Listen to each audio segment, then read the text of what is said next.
Bienvenue dans cette nouvelle édition du QG Week-end. Au sommaire, le fils de l'ancien Premier ministre de Maurice, Pravin Jugnauth, vient de faire appel de sa condamnation auprès de la Cour suprême. Le 30 juin 2015, il avait en effet été reconnu coupable de conflit d'intérêts dans l'affaire du rachat d'une clinique. 33 organisations des droits de l'homme demandent à la Commission électorale et au gouvernement la libération des prisonniers politiques en République démocratique du Congo.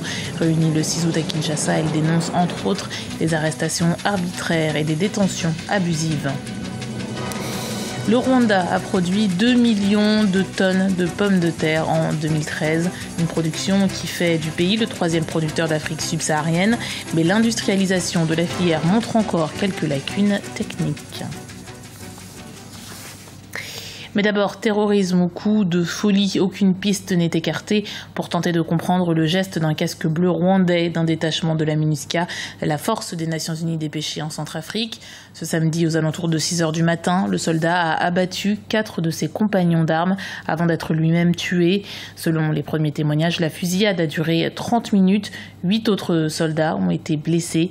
Il s'agit de l'incident interne le plus grave survenu depuis 2014 au sein de la MINUSCA. C'est un véritable feuilleton judiciaire qui secoue l'île Maurice depuis plusieurs mois. Pravin Jugnauth, le fils du Premier ministre démissionnaire Anaruud Jugnauth, a été reconnu coupable de conflit d'intérêts.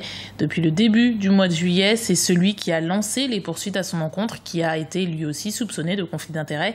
Mais le fils du Premier ministre vient de faire appel de son jugement. Ibra Radinjai. À Maurice, Pravin Jugnauth, le fils du Premier ministre mauricien Anaruud Jugnauth, a été reconnu coupable de conflit d'intérêts dans l'affaire Medpoint. Mais la saga judiciaire est loin d'être terminée. Pravin Jugnauth a décidé de faire appel de cette condamnation d'1 an de prison ferme auprès de la Cour suprême. Déjà, l'affaire commence en décembre 2010. L'État rachète une clinique, la clinique Medpoint. Le seul hic, c'est qu'à ce moment-là, le ministre des Finances du pays est Pravin Jugnauth. Et la clinique appartient à la sœur et l'époux de celle-ci du ministre des Finances. Donc la sœur et le beau-frère de Pravin Jugnauth. Et à ce moment-là, en décembre 2010, c'est Pravin Jugnauth, en tant que ministre des Finances, qui donne l'aval final pour le paiement de la somme due au vendeur. Moins d'1 an après, une enquête commence sur la vente de cette clinique. Les conséquences politiques pour Pravin Jugnauth sont nombreuses. Longtemps perçu aux yeux de nombreux Mauriciens comme le successeur de son père, Premier ministre Anaruud Jugnauth, cette affaire risque de compromettre son avenir politique.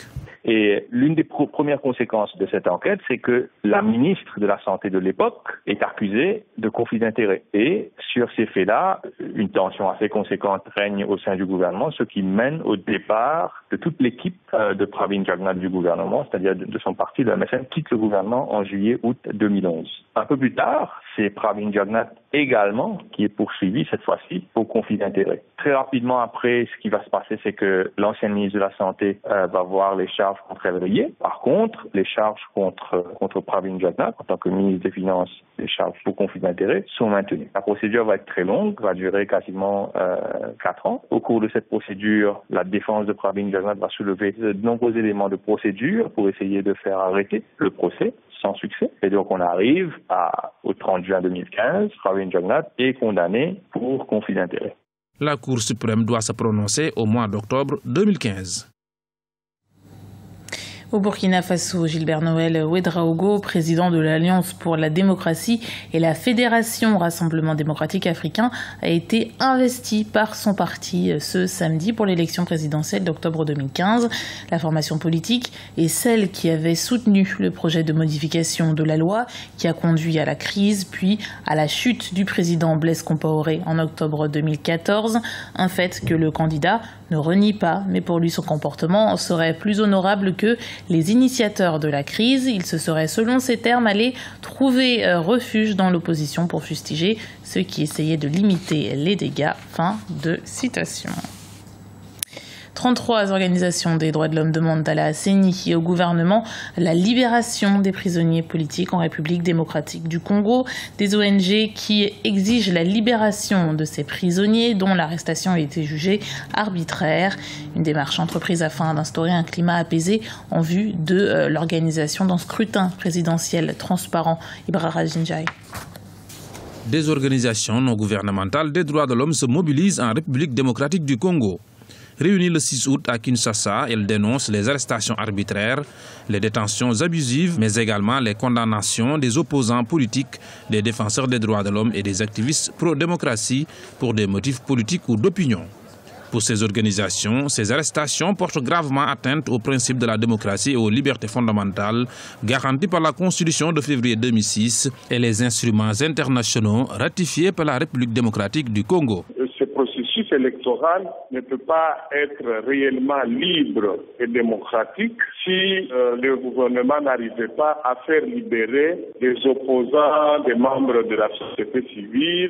Ces gens ont été arrêtés ou certains condamnés à cause de l'exercice de leur liberté publique à l'occasion de certaines prises de position qu'ils ont eu à prendre contre les tentatives de modification soit de la Constitution ou de la loi électorale. Donc, nous, en tant qu'organisation de défense des droits de l'homme, nous considérons que ce sont des prisonniers politiques ou d'opinion et qu'ils doivent être libérés avant le démarrage prochain du processus électoral qui est totalement dans un enlisement pour qu'ils puissent y participer. Elles sont donc au total 33 organisations non gouvernementales des droits de l'homme à exiger la libération de ces prisonniers afin d'instaurer un climat apaisé et de favoriser l'organisation d'un scrutin présidentiel transparent. Comme on n'a jamais cessé de le dire, Yumi Ndongala et les autres amis qui sont incarnants sont bel et bien des prisonniers politiques personnels de M. Kabila. Nous sommes très contents parce que les défenseurs des droits de l'homme ont encore pris position pour réclamer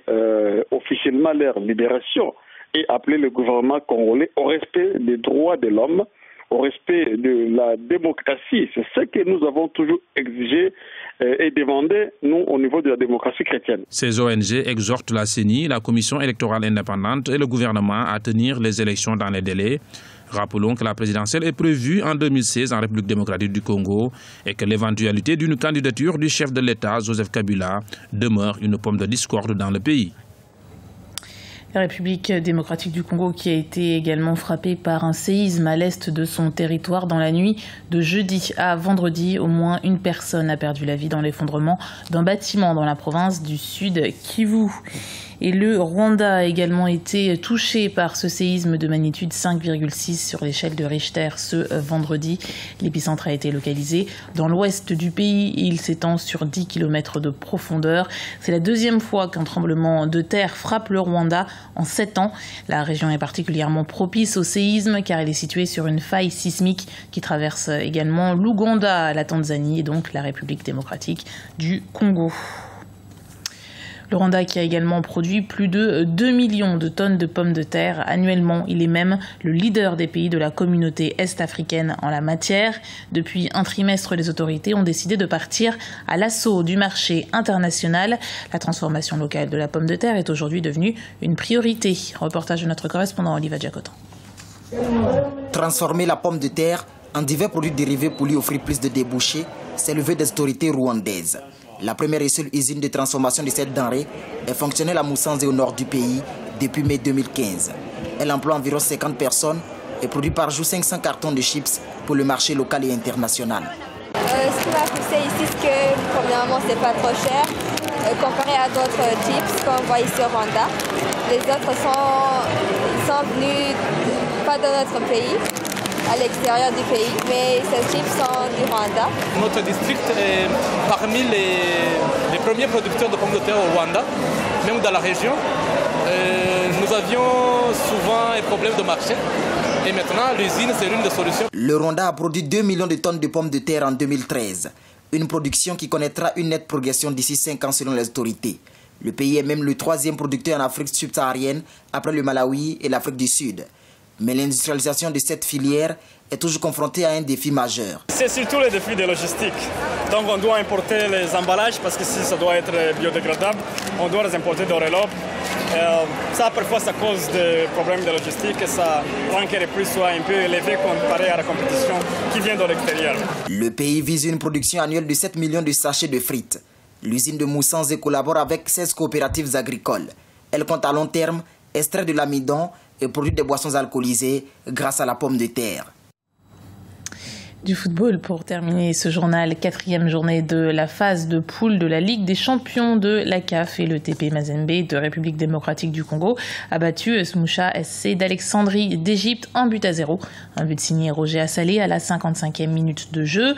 Le TP victorieux à domicile qui permet aux Corbeaux louchois d'occuper la première place du classement dans le groupe A avec 8 points. C'était le journal de la rédaction. Merci de l'avoir suivi. Retrouvez dans un instant une nouvelle édition du QG Week-end sur Africa 24.